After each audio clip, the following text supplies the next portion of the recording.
मित्रांनो, आजचा भाग अगदी धमाकेदार झाला आहे। शेवटी मधुभाऊंच्या पायाशी येऊन विनवण्या करून सायलीने अर्जुन सोबतच्या लग्नाला मधुभाऊंची परवानगी मिळवली आणि चक्क मधुभाऊंनी अर्जुन सायलीच्या लग्नाला आशीर्वाद सुद्धा दिलेत।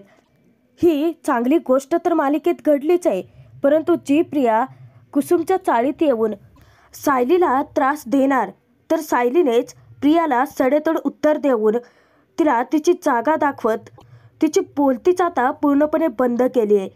तर अर्जुन सायली या दोघांना एकत्र आणण्यासाठी कला अद्वैत त्यांच्या मदतीला धावून आलेत।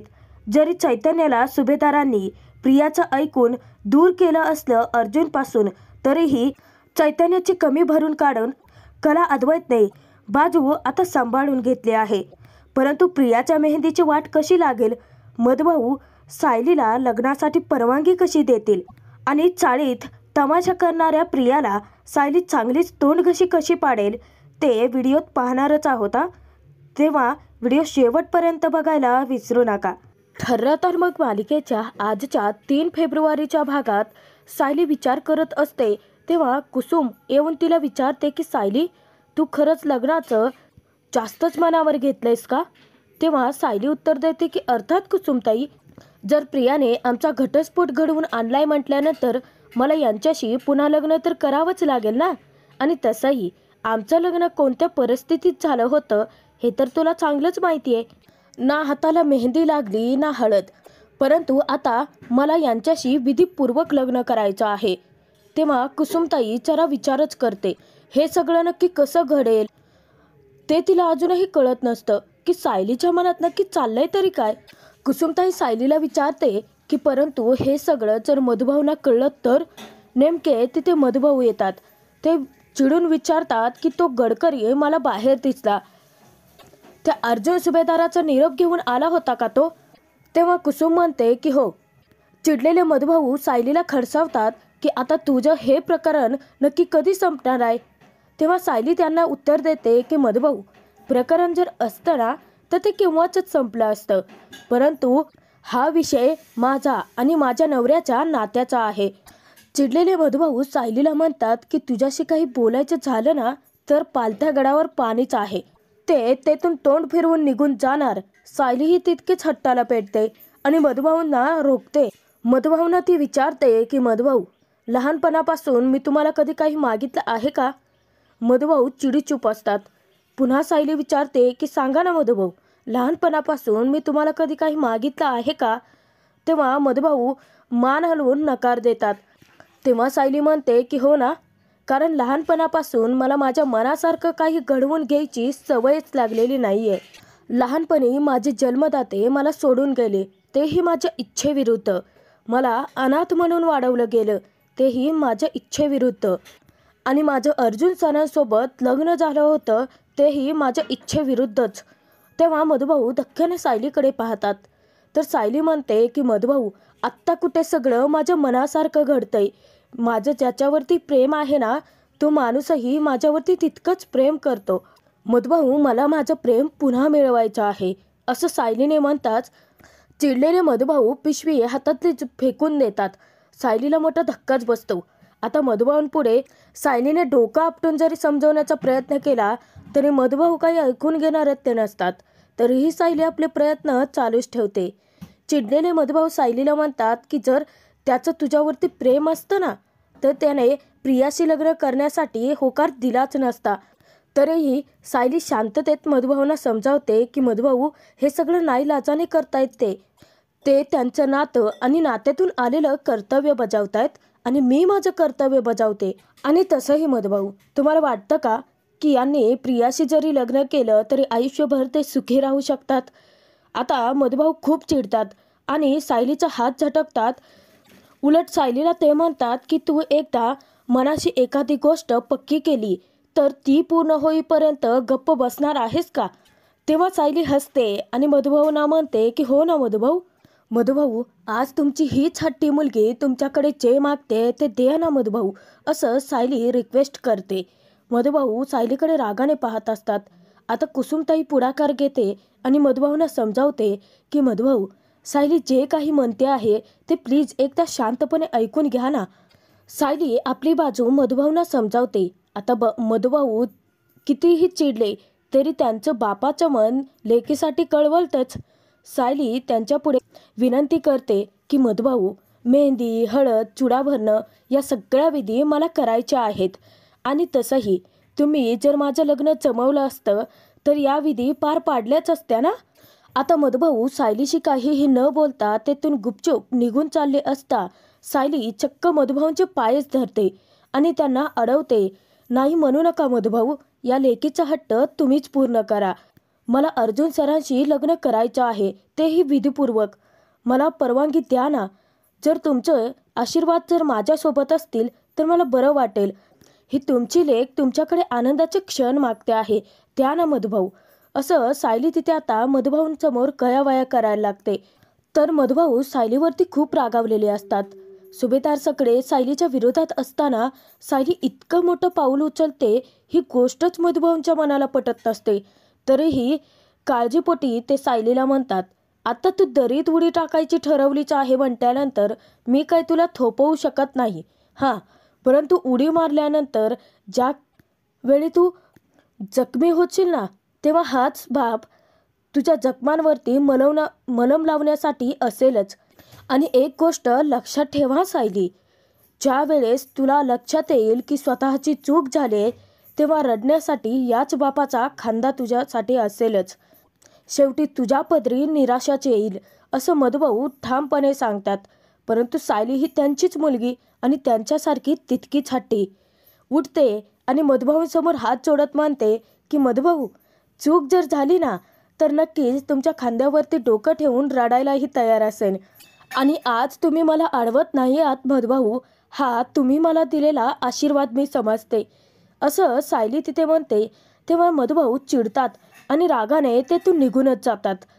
आणि सायलीला मधुभाऊंचं मन कळतं की सुभेदार सायलीला सून बनवून घेणार नाहीत किंवा स्वीकारणार नाहीत. आणि पुढे जाऊन सायलीचे नक्की काय हाल होतील हेही त्यांना माहिती नाही आहे. मधुभाऊंना सायलीची काळजी वाटते आणि काळजीपोटी ते असे वागतायत हे सायली कुसुमच्या अचूक लक्षात येतं. परंतु मधुभाऊंनी नकळतपणे का असेना सायलीला लग्नासाठी परवानगीही दिली आहे. सायली खूप खुश असते. तर कुसुमला ती म्हणते की चल कुसुमताई, आता आपण माझ्या मेहंदीची तयारी करूयात. खुश असलेली कुसुमताई देखील म्हणते की हो. तर खुश असलेल्या कुसुमला पुन्हा सायली म्हणते की चल, सगळ्यात आधी तर आपण प्रियाच्या मेहंदीची तयारी करूयात. सायलीच्या डोक्यामध्ये नक्की काय प्लॅन शिजतोय ते कुसुमला तरी माहिती नसतं. आता ती विचारात पडते. तेव्हा सायली पटकन कलाला फोन लावते आणि फोनवरती कलाला सांगते की मी सायली बोलते. आपण प्रियासाठी ज्या खास मेहंदीची तयारी करणार होतो ना, ती खास मेहंदी घेऊन उद्याच तू पनवेलला ये. आणि सायली फोन ठेवून देते. आता सायली सज्ज असते प्रियाला जन्माची अद्दल घडवायला आणि अर्जुनला पुन्हा आपल्या आयुष्यात मिळवायला. त्याचनंतर रात्रीच्या वेळी प्रिया मुद्दामच कुसुमच्या चाळीत आलेली असते. तर कुसुमताईच्या घराशेजारीच राहणारी विद्या जी मेहंदी आर्टिस्ट असते तिला भेटायला ती येते आणि ती एका माणसाला पत्ता विचारते. तर समोर घरात असणाऱ्या विद्याला ती हाक मारते.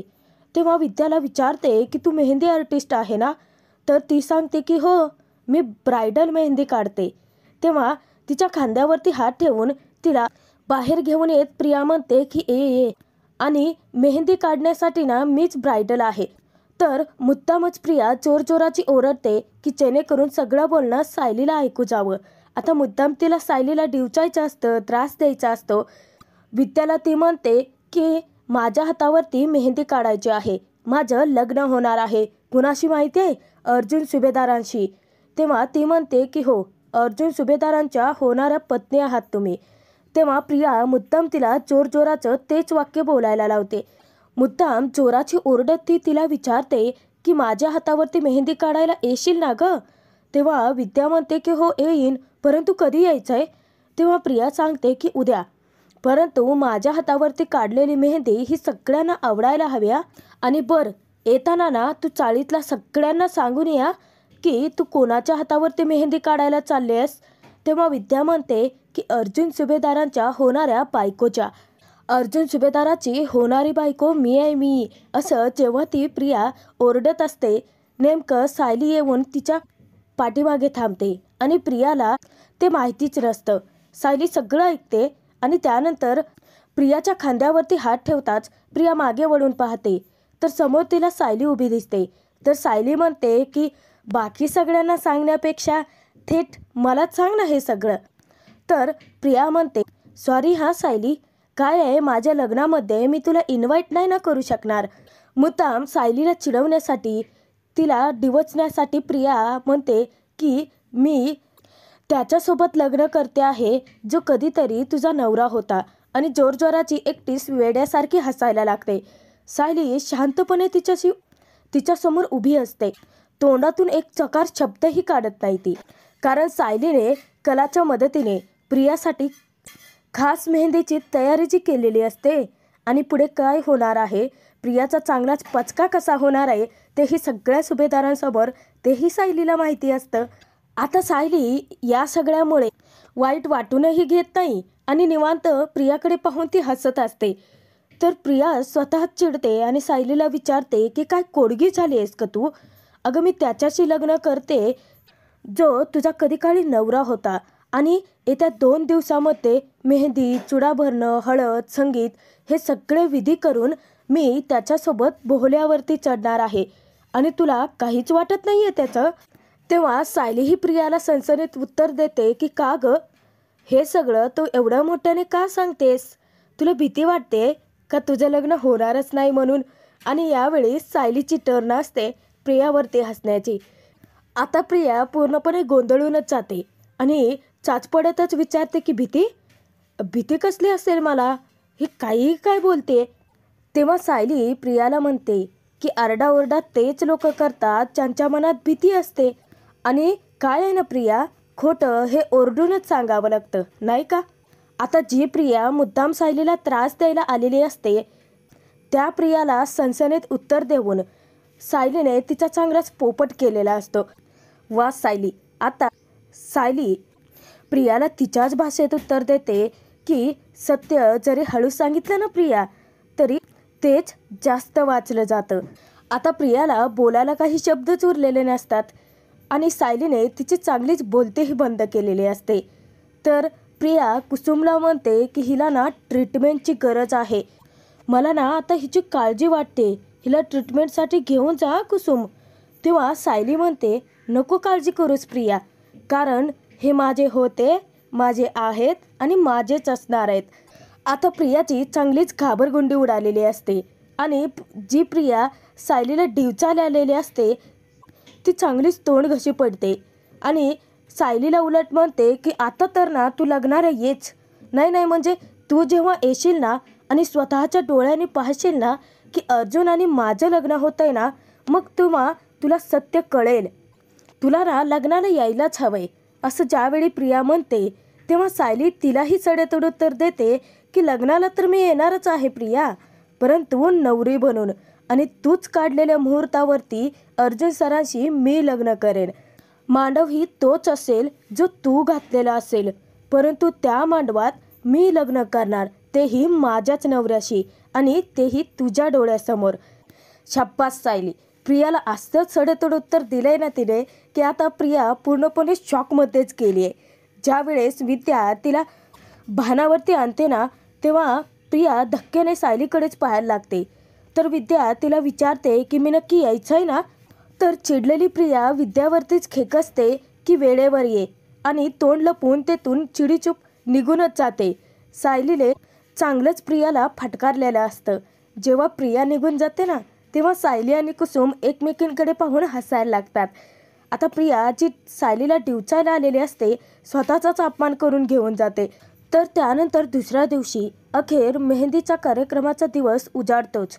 तर अर्जुन खूपच अस्वस्थ असतो आणि सतत चैतन्याशी कॉन्टॅक्ट करण्याचा प्रयत्न करत असतो. त्यालाही कळत नसतं की चैतन्य एका दिवसात गायब कुठे झाला असेल. इतक्यातच अश्विन येतो आणि अर्जुनला सांगतो की दादा चल आता खाली जायचं आहे, आपल्याला मेहंदीच्या कार्यक्रमाला सुरुवातही होणार आहे. तेव्हा अर्जुन म्हणतो की हो मी येतोय, परंतु मला सांग की चैतन्य कुठे आहे? नाही म्हणजे कालपासून तो मला दिसलेलाच नाही आहे. आता अश्विन बघा घाबरलाय आणि तो अर्जुनशी खोटं बोलतोय की दादा काय आहे ना, चैतन्याला लग्नाच्या कामासाठी डॅडने मुंबईला पाठवले. अर्जुन धक्क्याने विचारतो की मुंबईला? तेव्हा अश्विन म्हणतो की हो, कसं आहे ना, हे बघ 2 दिवसांवरती लग्न आलं आहे आणि लग्नाची इतकी कामं आहेत ना की डॅडने सगळी कामं प्रत्येकाला वाटून दिली आहेत. त्यामुळे चैतन्याला वेळेत निघावं लागलं आणि बघ कामाच्या घाई गडबडीमध्ये तो तुला सांगूही शकला नाही काहीच. आता सगळेच जण सुभेदार अर्जुनपासून एक गोष्ट लपवत आहे, इतके स्वार्थी आणि निर्दयी झालेत. तर अर्जुन विचारतो की परंतु त्याचा फोनही लागत नाही आहे. मी एवढे वेळा कॉल करतोय, कॉल लागतोय, रिंग जाते, परंतु अचानक कट पण होतोय. आता अर्जुनला विचारायला कुठे ठाऊक हे सगळं कांड तर प्रियाने केलंय की अर्जुनच्या मोबाईलमधून तिने चैतन्य कुसुमचे नंबरच ब्लॉक केलेत, जेणेकरून चैतन्य सायली या दोघांशीही तो कॉन्टॅक्ट नाही करू शकणार. तर अश्विन त्याला म्हणतो की नेटवर्क इश्यू असू शकतो ना, आणि तसाही तो कामाच्या घाई गडबडीतही असेल. तर अर्जुन मनात विचार करतो की मला तर ना हे लग्न व्हायलाच नको आहे. आता चैतन्याला जरी प्रियाने अर्जुनपासून दूर केलं असलं तरी सायलीची किती सारी सोबतीची माणसं आहेत जे की प्रियासोबत अर्जुनचं लग्न होऊच देणार नाही आहेत. आणि सुरुवातीला तर बाजू सांभाळायला आता कला अद्वैतची मालिकेत एंट्री होते. अर्जुन विचारातच असतो तेव्हा अश्विन त्याला भानावरती आणतो. तर तो म्हणतो की चल मेहंदीवाली येईलच आता. आणि तुला माहिती आहे का दादा की तन्वीने तुझ्याही हातावरती मेहंदी काढायला सांगितली. आता तुझ्या हातावरती तन्वीचं नाव रंगणार आहे. आणि ही गोष्ट ऐकून पूर्णाची तर इतकी खुश झाली आहे म्हणून सांगू, चल उशीर करू नकोस असं म्हणत अश्विन तेथून निघून जातो. परंतु बिचारा अर्जुन मात्र खूपच मोठ्या धक्क्यात असतो. अश्विनच्या तोंडून ते सत्य ऐकून अर्जुनला खूपच मोठा धक्का बसलेला असतो. अर्जुन म्हणतो की तन्वीचं नाव आणि तेही माझ्या हातावरती शक्यच नाही. आणि अर्जुनच्या डोक्यात आता 63 विचार येतो, कारण अर्जुनला त्याच्या हातावरती प्रियाचं नावच काय, त्याच्या आयुष्यात प्रियाच नको असते. आणि अर्जुन जाऊन ग्लास घेतो आणि अश्विनचं बोलणं त्याच्या मनात हे सुरूच असतं. आणि चिडलेला अर्जुन आता जोराचा ग्लास आपल्या हातामध्ये दाबतो आणि ग्लास फुटतो. तेव्हा सगळ्या ग्लासच्या त्या काचा अर्जुनच्या हातात घुसतात. अर्जुनला खूप यातनाही होतात, त्याचा जीवही तळमळतो. परंतु त्याला आता फरकच पडत नाही, कारण अर्जुनला हवं असतं त्याच्या हातावरती आणि त्याच्या आयुष्यात फक्त त्याच्या सायलीचं नाव. एवढा त्रास तो फक्त सायलीसाठी सहन करतो. अर्जुनच्या हातात काचा घुसूनही अर्जुन खुश असतो. का तर आता प्रियाचं नाव त्याच्या हातावरती काढलं जाणार नाही आणि बिचारा तो त्याचा आनंदच साजरा करतो. तर इकडे प्रिया अस्मिता त्या मेहंदीवालीची वाट पाहून अगदी थकून गेलेल्या असतात. तेव्हा कल्पना त्या दोघींनाही समजावते की अगं मुलींनो, किती घाई करताय तुम्ही, अगं येईल ना ती. नेमकी इतक्यातच विद्या तिथे येते आणि विद्या जेव्हा प्रियाला हाक मारते तेव्हा प्रिया तिच्यावरती खेकसते की अलिस किती उशीर लावला. अस्मिता तिला विचारते की आणि हे काय, हात हलवतच आली आहेस का, मेहंदीचे कोण कुठे आहेत? तेव्हा विद्या म्हणते की त्यांच्याकडे आहेत. तर तिथेच आता मालिकेमध्ये अद्वैतची धूमधडाक्यात एंट्री झाली. अद्वैत प्रियासाठी खास मेहंदीचे कोण घेऊन आलाय, कारण अद्वैत हा सायलीच्या प्लॅनमध्ये सामील असतो. अद्वैतला पाहताच कल्पनाचा आनंद गगनात मावेनासा होतो आणि अद्वैतला विचारते की तू कसं काय आलास? तेव्हा अद्वैत म्हणतो की माझ्या मित्राचं अर्जुनचं लग्न होतंय आणि मी इथे नाही, हे शक्य आहे का? तर कल्पना अद्वैतची प्रिया अस्मितासोबत ओळख करून देते. अद्वैत अस्मिताला तर ओळखत असतो, परंतु त्याने आता प्रियालाही पाहिलेलं असतं. अस्मिता अद्वैतला विचारते की परंतु मेहंदीचे कोण तुझ्याकडे कसे? तर अद्वैत कसं बसं तरी एक कारण जोडतो आणि तो खोटं बोलतो की काय आहे ना, मी इकडेच यायला निघालो होतो, रस्त्याच्या मध्ये नेमक्या या मला भेटल्या आणि नेमकं यांनी मला याच घराचा पत्ता विचारला. आता मीही इथे येत होतो, मग मी यांना सोबत घेऊनच आलो. परंतु काय झालं माहिती आहे का, या पुढे निघून आल्या आणि मेहंदीची ही बॅग माझ्या गाडीमध्येच राहिली ना, मग ती मी घेऊन आलो. कदाचित माझ्या मित्राची अर्जुनची हीच इच्छा असावी की माझ्या हातूनच तन्वीच्या हाती हे मेहंदीचे कोण सोपवले जावे. तेव्हा कल्पना हसून बोलते की खरं या, इकडे सायली देखील आता खूप छान सुंदर अशी तयार झालेली असते, कारण मेहंदी तिचीही असते ना. तेव्हा कुसुमताई सायलीला म्हणते, किती छान दिसतेस तू, साधेपणातही किती सौंदर्य असतं हे तुझ्याकडे बघूनच कोणीतरी बोललं असावं. सायली विचारते की मग हे बोलताना तुझा चेहरा का पडलाय? आता कुसुमताईला टेन्शन आले की हे सगळं कसं होईल. तेव्हा सायलीला ती म्हणते, मला ना थोडी भीतीच वाटते आहे की हे सगळं नक्की कसं होणार आहे. त्यात आज तू मेहंदी करायचं देखील ठरवलं आहे. हे सगळं नीट पार पडेल ना गं? तर टेन्शनमध्ये असलेल्या कुसुमची सायली काळजी दूर करते आणि तिला प्रेमाने समजावते की कुसुमताई सगळं छान होणार आहे आणि तेही आपल्या मनासारखंच. बरं चल, आता माझ्या हातावरती यांच्या नावाची मेहंदी काढायला घ्यायची का आपण? असं सायलीने विचारताच नेमकं कलाची तिथे एंट्री होते आणि कला म्हणते की लगेच काढायला घेऊयात. जे प्रियासाठीचे कोण असतात ते सगळेच मेहंदीचे कोण कला सायलीसाठी घेऊन आलेले असते. कारण प्लॅनिंगमध्ये तर त्यांनी प्रियासाठी खास मेहंदीची व्यवस्था केलेली आहे ना. सायली जेव्हा कलाला पाहते तेव्हा खूप खुश होतात आणि दोघे मैत्रिणी घट्ट एकमेकींना मिठी मारतात आणि भेटतात. तेव्हा कला म्हणते, काय गं सायली, कोल्हापूरला तू येणार होती परंतु मध्येच सगळं कॅन्सल केलं. आता मी तुला भेटायला येणार होते पण बघ, कदाचित तुझ्या मेहंदीच्या निमित्ताने तुझ्याशी भेटण्याचा योग असावा. कुसुमताई कलाला विचारते की तू खरंच आमच्या सायलीची साथ देणार ना? तेव्हा कला म्हणते की अर्थातच. कसं आहे, तू आईला सायलीची लव्ह स्टोरी सांगितली ना, मग आईने मला सांगितली. तेव्हाच मला वाटलं की सायली अर्जुन एक व्हायलाच हवे आणि त्याचसाठी तर मी इथे आले. कला सायलीसाठी पाणी आणण्यासाठी किचनमध्ये जाते. तेव्हा कला सायलीला आनंदाची बातमी देते की आपलं ठरलं होतं त्याप्रमाणे मी आणि चांदेकरने प्रियासाठी खास मेहंदीची व्यवस्था केली आहे, शेन स्पेशल मेहंदी. आणि दोघेही जोरजोराच्या हसायला लागतात कारण प्रियाच्या मेहंदीत प्रियाची चांगली वाट लागणार असते. सायली खुश होऊन कलाचे आभार मानते. तेव्हा कला म्हणते की थँक्यू वगैरे, प्रियाची वाट लावायला आणि अर्जुन सायलीला एकत्र आणायला हे कला अद्वैत खमके आहेत. असं म्हणत सायलीच्या हातात हात देत त्या दोघेही एकदमच म्हणतात की ठरलं तर मग. तर मित्रांनो, आजचा हा भाग इथे संपतो आहे. आजचा भाग नक्की कसा वाटला ते कमेंट करून जरूर कळवा. पुढील भागात आपण पाहणार आहोत की अखेर सायलीच्या हातावरती अर्जुनच्या नावाची मेहंदी चढलेलीच असते. कला स्वतःच्या हातांनी सायलीच्या हातावरती मेहंदी काढायलाही सुरुवात करते. परंतु बिचारा अर्जुन अगदी हरल्यासारखा होतो आणि आपलं मन मोकळं करत अद्वैतला सांगतो की माझं प्रेम फक्त मिसेस सायलींवरती आहे. हे लग्न तर मी नाईलाजाने पूर्णाच्चीसाठी करतो आहे, परंतु माझं प्रेम मिसेस सायलींवरती होतं आहे आणि कायम राहणार. तेव्हा अद्वैत अर्जुनच्या मदतीला धावून येतो आणि अर्जुनला म्हणतो की तसं असेल तर तुमच्या प्रेमाच्या मध्ये ही तन्वी